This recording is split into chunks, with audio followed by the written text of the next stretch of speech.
오늘은 가데스 바네아 배역의 비밀 시리즈 9번째이자 새롭게 읽는 구약 성경 시리즈로는 29번째입니다. 본문은 민수기 14장 20절에서 25절입니다. 민수기 14장 20절에서 25절 제가 봉독하겠습니다.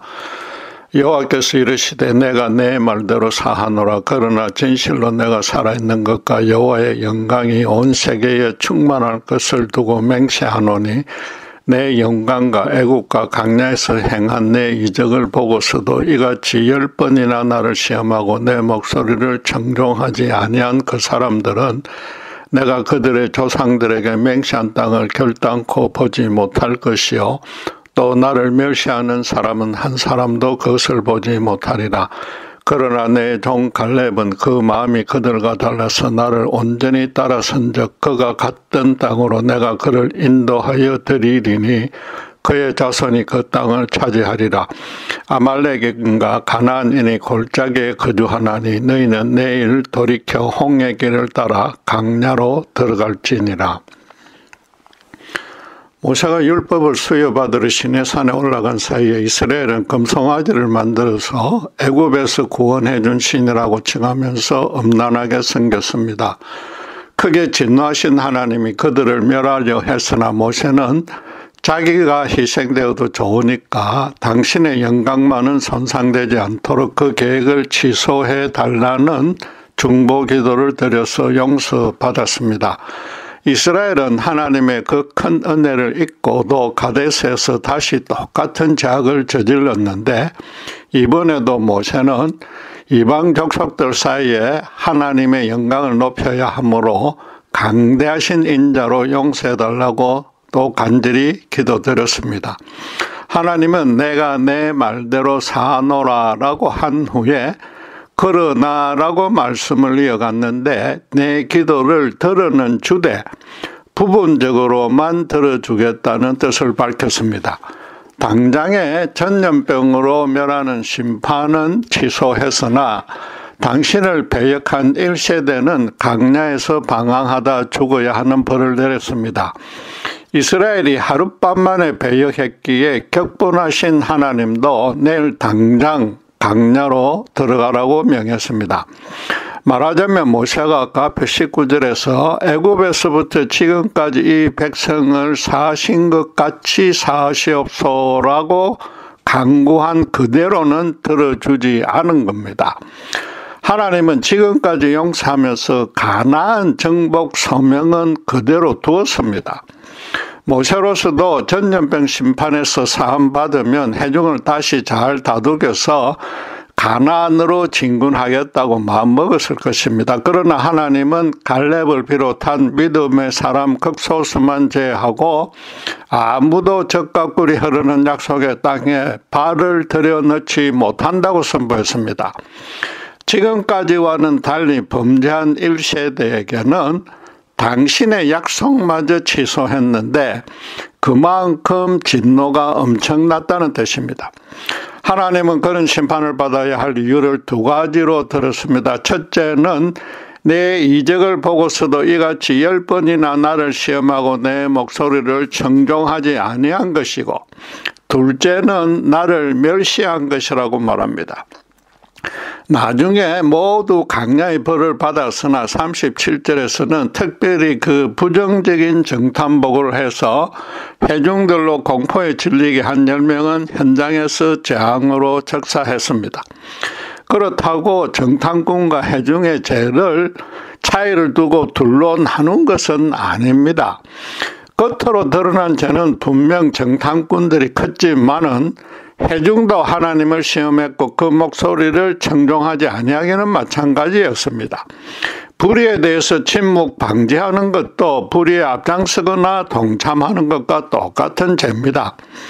40일이나 가나안 땅을 정탐한 목적은 그 땅을 정복하기 위한 전략을 지혜롭게 세우기 위한 것이었지 정복하지 말지를 판단할 자료나 근거를 모으기 위한 것이 아니었습니다.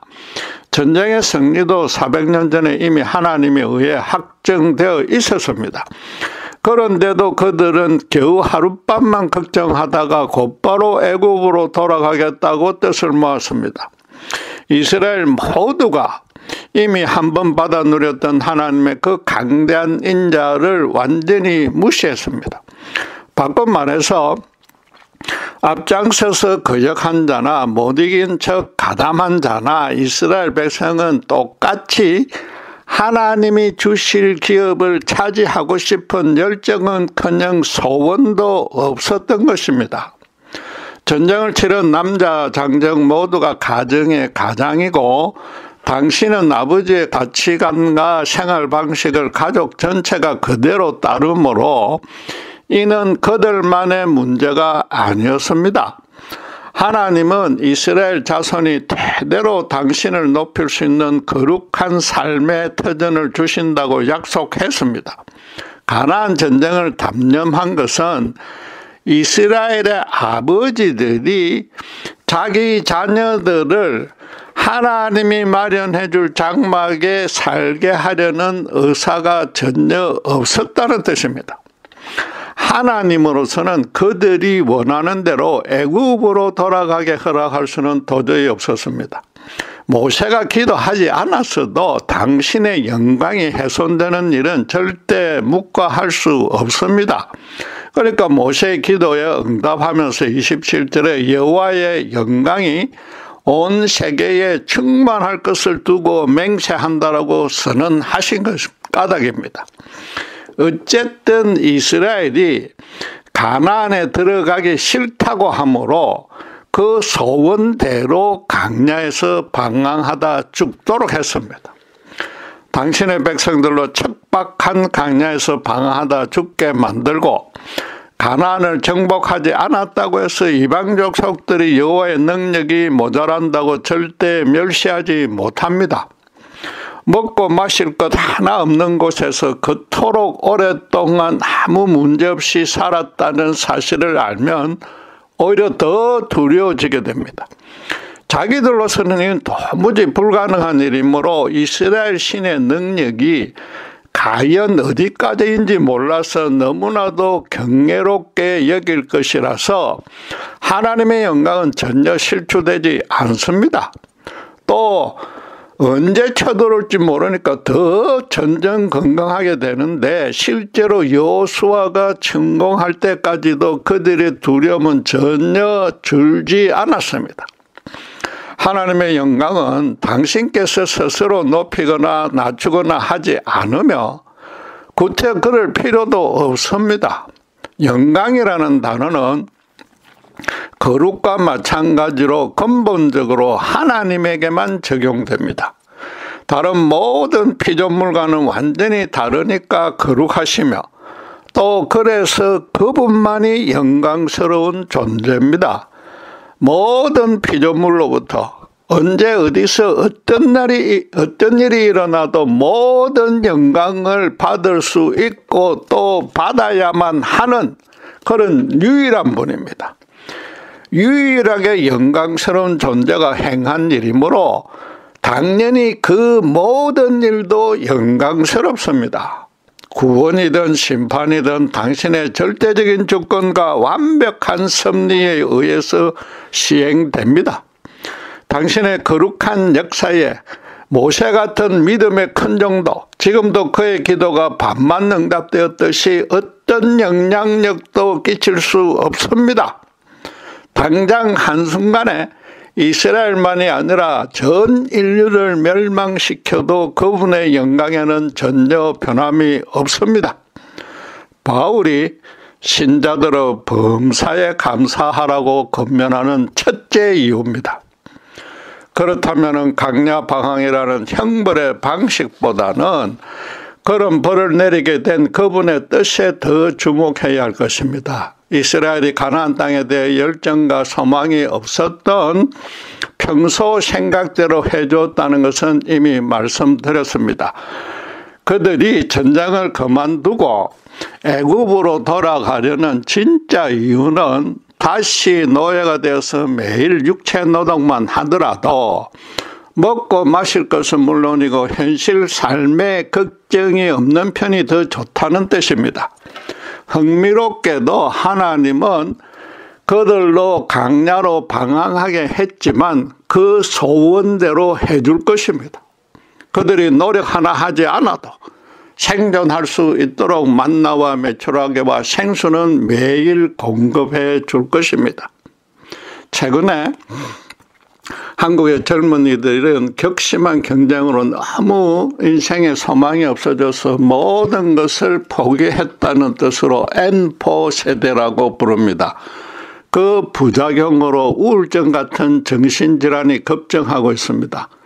그들로서는 새로운 기쁨이라고는 하나도 없이 매일 계속되는 똑같은 삶이 너무 고통스러운 것입니다. 오늘도 어제와 같은 일만 생기고 내일도 오늘과 똑같이 반복될 것입니다. 결국 더 이상 살아갈 의미가 없기에 자살 충동마저 생깁니다. 안타깝게도 한국의 자살률이 실제로 지금 전 세계에서 최고로 높지 않습니까? 이스라엘은 자기들이 원했던 대로 아주 편안한 삶을 살면서 모두가 정해진 수명대로 자연사하게 될 것입니다. 그래서 하나님이 정작 내린 형벌은 평생 강야에서 나올 수 없다는 것이었습니다. 장래 소망이라고는 전혀 없이 매일 똑같은 일상이 반복되는 최고로 비참한 인생을 살아야만 하는 그런 가장 비참한 심판이었습니다. 이스라엘이 가나안 땅에 대한 소망이 없었다는 것은 하나님에 대한 소망도 없었다는 뜻입니다. 그분을 사랑하려는 열정은커녕 별다른 관심도 없었던 것입니다. 그분의 영광을 높이려는 생각이 없으니까 자연히 그분을 멸시하게 되는 겁니다. 그분을 애굽의 우상이나 가나안의 장대한 인간보다도 더 우습게 취급했습니다. 요컨대 그들은 하나님과 인격적이거나 개인적인 관계조차 형성하지 않은 겁니다. 모세와 아론, 여호수아와 갈렙과 그 가족들 빼고는 다 그랬습니다. 그래서 하나님은 이사야 선지자를 통해서 42장 8절에 나는 여호와라 나는 이는 내 이름이라 내 영광을 다른 자에게 내 찬송을 우상에게 주지 아니하리라고 선포했습니다. 여호와의 영광을 빼앗을 존재는 이 세상에 단 하나도 없습니다. 따라서 당신의 백성이 그 당신의 품 안에 있을 때는 그런 충만한 영광 가운데서 살아가지만은 그 품을 벗어나 그분과 관계가 단절되는 순간 그분의 영광을 절대 맛볼 수 없습니다. 그분의 형상대로 지어진 인간에게는 이것만큼 큰 불행은 없으며 그것이 바로 영적인 죽음입니다. 이스라엘이 지금 우상을 숭배해도 좋으니 애굽으로 돌아가겠다고 한 것은 그 하나님의 영광을 애굽 사람에게, 애굽 우상신에게 주어버리겠다는 뜻입니다. 그런다고 그분의 영광이 절대로 애굽에게 주어지지 않으며 대신에 이스라엘 사람만 애굽 사람과 똑같이 그분의 멸시를 받게 됩니다. 결국은 이스라엘 2세대 자기들 아버지 세대가 평소에 얼마나 패역한 믿음을 지녔고 그 결과가 어떻게 되는지 이 창살 없는 감옥인 강야 방황 40년 동안 똑똑히 보고서 깨닫게 해주려는 뜻이었습니다. 하나님이 가장 엄격한 심판을 내린 더 정확한 이유는 이스라엘을 야단치신 말씀 안에 드러나 있습니다. 내 영광과 애국과 강야에서 행한 내 이적을 보고서도 이같이 10번이나 나를 시험하고 내 목소리를 청종하지 아니한다고 꾸짖었습니다. 이스라엘은 역사상 어떤 민족도 누리기는커녕 알지도 못했던 이적을 많이 체험했습니다. 인간 세상에서도 돈과 권력이 많은 사람 앞에서는 자연스레 아부들기 바쁜데 이스라엘은 온 세상의 통치자인 하나님조차 대놓고 거역했습니다. 그래서 하나님은 이스라엘이 보고 체험한 것 중에 이적보다는 당신의 영광을 먼저 말했습니다. 그들은 제사장 나라 언약을 체결할 때 당신께서 시내산 정상에 실제로 임했고 그것을 보았기 때문입니다.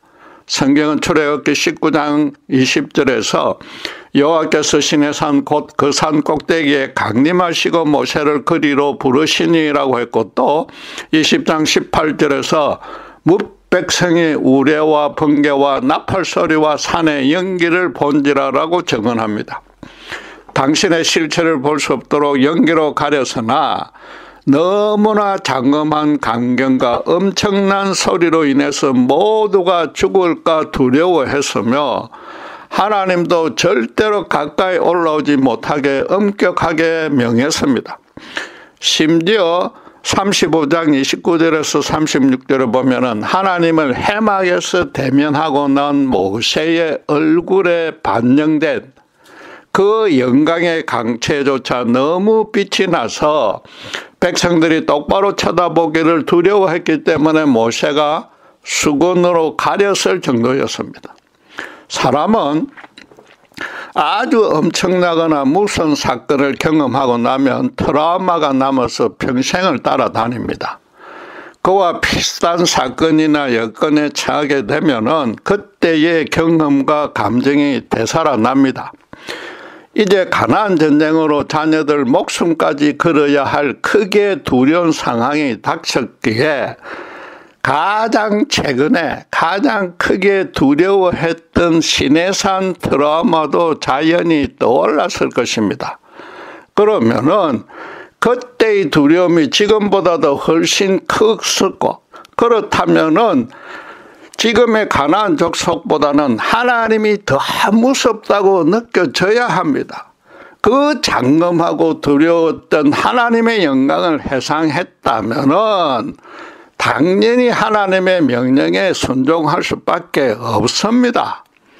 거기다가 애굽에서의 10번의 기적과 홍해의 건너를 헤아려 보면은 아무리 가나안 족속이 장대해도 최소한 지금껏 동행해 주신 그 크신 분을 믿고서 일단은 전쟁을 한번 치러보자고 결단할 수 있었을 것입니다. 이스라엘은 그런 트라우마도 생기지 않을 정도로 영적으로 완전히 무감각했던 것입니다. 하나님은 지금 너희가 까마귀 고기를 삶아 먹은 것도 아니고 어떻게 그 많은 은혜와 권능을 이렇게 쉽게 잊어먹을 수 있는가라고 야단친 것입니다. 무엇보다 지금껏 당신의 영광을 망각하고서 실제 행동으로 배역한 사건이 10번이나 된다고 합니다. 10번은 충만한 숫자로 당신이 인내해 주실 수 있는 한계를 뜻합니다. 하나님이 참으시는 데는 어떤 한계도 없지만은 이스라엘의 배역을 무한정 두고 볼 수는 없습니다. 자식을 향한 부모의 사랑도 끝이 없지만은 계속 어긋나는 자식을 끝까지 참는다면 부모이기를 포기하는 것입니다. 그런데 이스라엘은 실제로 출애굽 후에 10번이나 하나님을 시험했는데 지금 하나님이 그 숫자를 정확히 언급했다는 것은 애굽 사람도 10번이나 당신을 거역했다는 사실을 상기시켜 주려는 뜻입니다. 하나님이 분노에 차서 모세에게 하신 말씀을 조금 실감나게 한번 바꿔보겠습니다. 애굽의 바로가 10번이나 나를 거역할 때마다 얼마나 비참한 결과를 맞았는지 똑똑히 보았지 않느냐. 그런데도 왜 너희까지 그들과 똑같이 10번이나 배역하느냐. 그들을 10번이나 참아주었다고 해서 너희도 나를 아주 우습게 여기느냐. 그들은 나를 전혀 몰랐고 또 자기들이 섬기는 신들이 따로 있어서 그럴 수밖에 없었다. 그들에게는 정상을 참작해 줄 여지가 있어서 9번까지는 경제적 피해만 주고 직접 그들을 죽이지는 않았다. 계속 회개의 기회를 줘서 내 영광과 권능 앞에 항복하게 하려고 그렇게 했단 말이에요. 그러나 10번이나 대적했기에 애국과 인근 이방 족속들과 특별히 너희가 깨달을 수 있도록 모든 장자를 심판하여서 내 권능을 드러냈다. 너희들이 내게 어떤 민족이냐. 400년 전 너희 조상 아브라함을 갈대아에서 불러내고 그 후손 이삭, 야곱, 요셉에게 내 권능을 다 보여주었지 않느냐. 우주 만물의 창조자요, 모든 민족의 통치자요, 인생 만사의 주권자가 누구인지 정확하게 알게 해주었다. 너희도 그래서 나를 아브라함과 이삭과 야곱의 하나님이라고 칭하지 않느냐. 특별히 요셉을 들어 사용하여서 큰 기근에서 애굽 사람의 생명을 건져주었다. 비록 애굽이 요셉의 그 은혜를 망각했을지라도 아브라함의 후손인 너희는 그들을 다스릴 권세를 받은 왕 같은 족속인데도 다시 그들의 노예로 돌아가겠다니 도대체 제 정신이냐 말이죠. 애굽에서 10번의 이적, 출애굽 후에 10번의 용서, 홍해와 시내산에서 본 영광까지 합치면은 최소 22번이나 나와 직접 대면하지 않았느냐. 그 엄청난 체험을 했다면은 지금쯤은 아무리 힘든 일이 생겨도 나에게 모든 것을 맡길 수 있어야 하지 않느냐. 애굽이 10번의 장을 겪고도 홍해까지 따라와서 죽었듯이 너희도 10번이나 시험 배역했으니까 죽음의 벌을 받을 일만 남았다. 그런 뜻인 겁니다. 그런데 이스라엘이 백치 바보는 아니기에 여호와의 그 엄청난 영광과 이적들을 잊어버렸을 리는 없습니다. 그런데도 트라우마로도 떠오르지 않는 이유는 크게 따져서 두 가지밖에 없습니다. 첫째는 그들의 마음에 눈앞에 고난으로만 가득 차 있었기 때문입니다. 장대한 가나안 족속만 보이므로 다른 어떤 것도 고려할 여지가 없었습니다. 하나님도 꼼짝도 않는 것 같으니까 장난감 칼로 거인을 상대로 싸우는 그런 그림만 계속 그리고 있었습니다. 그날 밤에 하나님이 시내산에 강림했을 때처럼 가나안 지경에 천둥 번개라도 쳐주었다면 아마도 사정은 조금 달라졌을 겁니다. 둘째가 더 중요한 이유인데 지금껏 겪었던 기적으로 현실적으로 더 풍성한 축복이 생긴 적이 없었기 때문입니다. 애굽에서의 10장은 자기들이 거주하는 고센 땅과 멀리 떨어져서 일어나 애굽 사람만 고통당했고 자기들은 계속 노예로 고생하고 있었습니다. 마지막 10번째 장자가 죽는 장도 이스라엘은 양의 피를 바른 문을 닫아 걸고 집안에만 있었기에 실제로 그 현장은 아무도 목격하지 못했습니다. 애굽에서의 하나님의 권능은 말하자면 말로만 들었고 자기들이 직접 체험한 것은 아니었습니다. 애굽의 모든 장자가 죽자 노예에서 벗어나 자유민이 되었고 애굽의 검은 보화까지 챙기게 되자 아주 기뻤을 것입니다. 그러다 곧바로 애굽 군대가 뒤쫓아오고 앞에는 시퍼런 홍해가 나타나자 당장 죽게 되었다는 원망이 터져 나올 수밖에 없었습니다. 하나님이 무사히 마른 땅을 건너게 해준 것이 그들이 직접 몸으로 체험한 첫 번째 기적이었습니다. 그래서 모세의 누이 미리암의 주도로 역사상 최대의 찬양 집회까지 가졌습니다. 그러나 그것뿐이었습니다. 그 후에 광야에서 매일 만나 반석의 생수, 메추라기 등의 기적을 누렸고 불기둥과 구름기둥으로 안전하게 보호 인도받고 있습니다. 그러나 자기들의 현실 삶이 더 풍요해진 점은 하나도 없습니다. 기적을 누리고 있을 때는 물론 기쁘고 좋지만 자기들 소유가 늘어난 것이 전혀 없고 생활도 매일 지루한 삶이 반복되니까 궁핍하기는 여전합니다. 받을 때만 잠시 기적이었고 그 다음에는 곧바로 쉽게 잊혀진 것입니다. 매일 로또가 당첨되게 해주면 하나님 앞에서 중년신용이라도 하지 않을 인간은 아무도 없을 것입니다. 그런데 기적은 원래 그런 것입니다.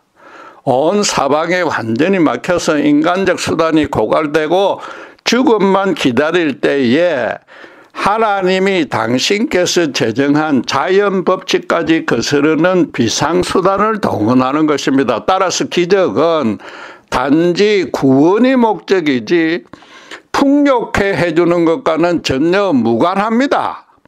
예수님이 죽은 지 나흘이나 된 나사로를 무덤에서 스스로 걸어 나오게 해줬지만 또다시 죽어야 하는 소생이었고, 나사로도 틀림없이 더 절제하며 자기 건강을 관리했을 것입니다. 유일한 외에는 출애굽 당일 애굽의 검은 보와 값진 옷을 챙길 수 있게 해준 일입니다. 우선에 수백 년간 무상으로 제공한 노동에 대해서 밀린 임금을 받게 해준 것입니다. 더 중요하게는 앞으로 지을 성막의 비품들과 지성소에 안치할 언약궤에 소요될 금과 은을 미리 준비해 준 것입니다. 그런데 이스라엘은 그것으로 물론 성막에 대한 율법의 구체적 규정을 받기 전이긴 하지만은 시내산에서 금송아지 우상을 만드는 데 낭비했습니다. 이 얼마나 완악하다 못해서 어리석은 짓입니까? 부모가 훌륭한 사람이 되라고 대학원 졸업까지 등록금 전액을 일시불로 주었는데 아들이 하루 저녁에 도박이나 음주 가무에 다 허비한 꼴입니다. 그런데도 하나님은 한번 참고 용서해 주셨습니다.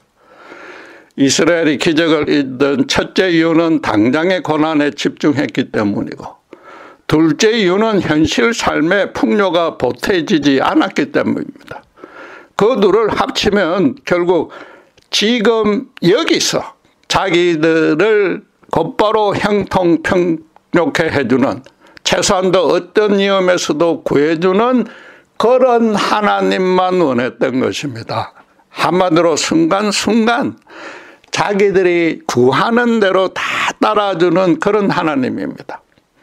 10명의 정탐꾼들로부터 부정적 평가를 받고는 두려움에 휩싸여 밤새 통곡할 때 분명히 여호와께 기도는 했을 것이나 여호와는 묵묵부답이었습니다. 거기다가 하나님께 자기들을 위해서 급한 일이 있을 때마다 기도해서 항상 긍정적인 응답을 받아주던 모세가 지금은 자기들 반대편에 섰습니다.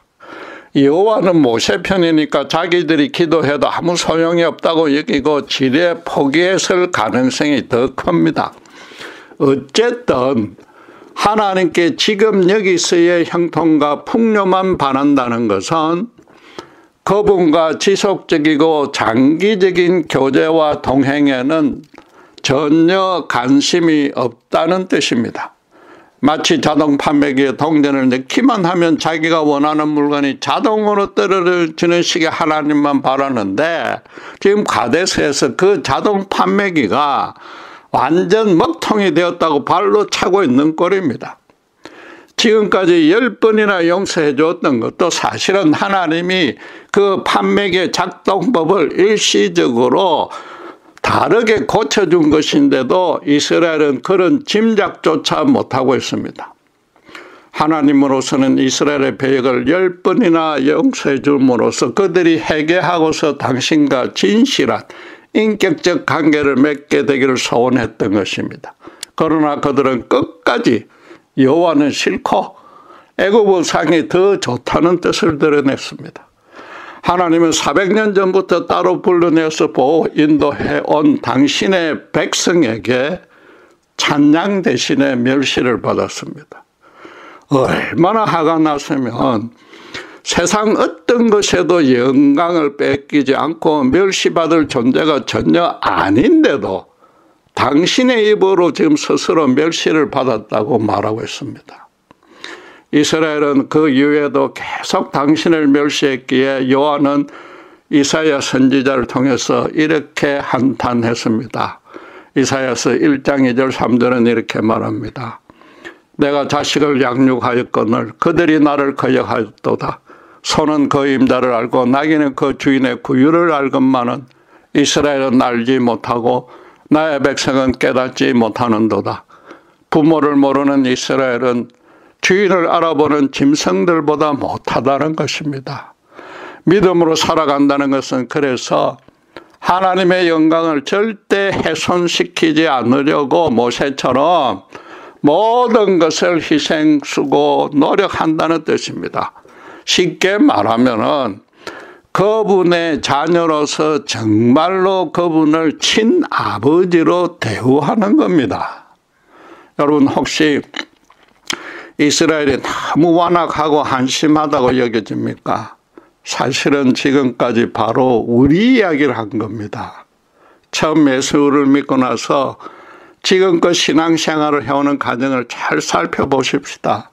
무엇보다 현재 새벽마다 기도하고 있는 내용이 무엇이며 어떤 마음으로 기도하고 있는지 정말로 진지하고도 심각하게 한번 따져보기를 원합니다. 우리 모두가 이미 하나님의 영광을 보았고 기적도 체험했습니다. 예수를 믿고 신자가 되어서 매주 교회에서 거룩하게 예배를 보는 것들부터 둘도 없는 영광이자 기적입니다. 나는 남들보다 훨씬 선하니까 얼마든지 천국 갈 수 있다고 자신했습니다. 그래서 하나님을 믿으려 하지 않았고 찾지도 두려워하지도 않았습니다. 그 대신 세상이 주는 쾌락과 풍요가 너무 좋아서 수단 방법을 가리지 않고 돈만 추구하고서 자신을 치장하여 최고로 높이려고 했습니다. 그런 일에 해방 놓는 자는 누구라도 비난하고 멸시했습니다. 그대로 두었으면 영원한 지옥 심판이 기다렸고 그 전에 이 땅에서부터 매일 돈만 죽으라고 쫓아다니는 그런 똑같은 삶을 반복하는 너무나 허망하고 갈급하고 비참한 인생이었을 것입니다.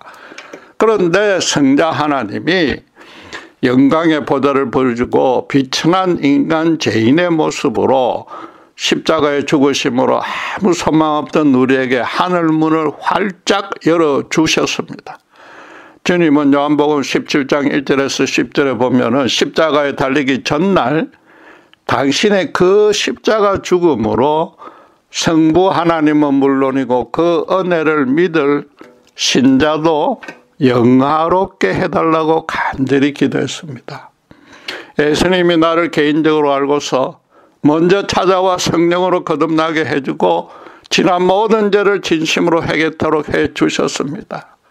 신자는 십자가에서 그 큰 하나님의 영광을 보았고 그 영광을 이미 자기 것으로 소지하게 되었습니다. 십자가라는 영적 트라우마를 지닌 자가 신자입니다. 우리의 연약한 기도로 수시로 범하는 죄에서 용서받고 있고 현실 고난에서 건짐을 받는다는 것은 너무나 큰 기적입니다. 알게 모르게 성령님이 세상 죄악과 현실 고난을 미리부터 막아주시는 은혜는 우리가 셀 수도 없이 많습니다. 그런데도 혹시 매일 아침마다 바로 지금 여기서의 형통과 풍요만을 빌고 있지는 않습니까? 하나님을 동전 넣는 대로 제대로 원하는 물건이 나오지 않는 자동 판매기처럼 취급하지는 않느냐 말이죠. 그분과 거룩하게 동행하고 있지 않으면 혹시 그런 소망조차 없으면 여호와의 영광을 22번이나 망각한 이스라엘과 하나 다를 바 없습니다. 인간 부모도 자식이 잘 되라고 연단하고 훈련시킵니다. 하나님은 신자의 지금 여기서의 여건과 문제들을 개선시켜주는 일에 당신의 일차적인 관심을 두지 않습니다. 당신의 자녀답게 의롭게 변화되고 성숙하여서 세상 앞에 제사장 직분으로 서서 그 소임을 다하기만 원하십니다. 그 일에 도움이 되도록 풍요든지 궁핍이든지 적절하게 당신께서 주관하십니다. 신자가 그분의 품 안에 거하고만 있으면 그분 쪽에서 내쫓을 일은 절대 없습니다.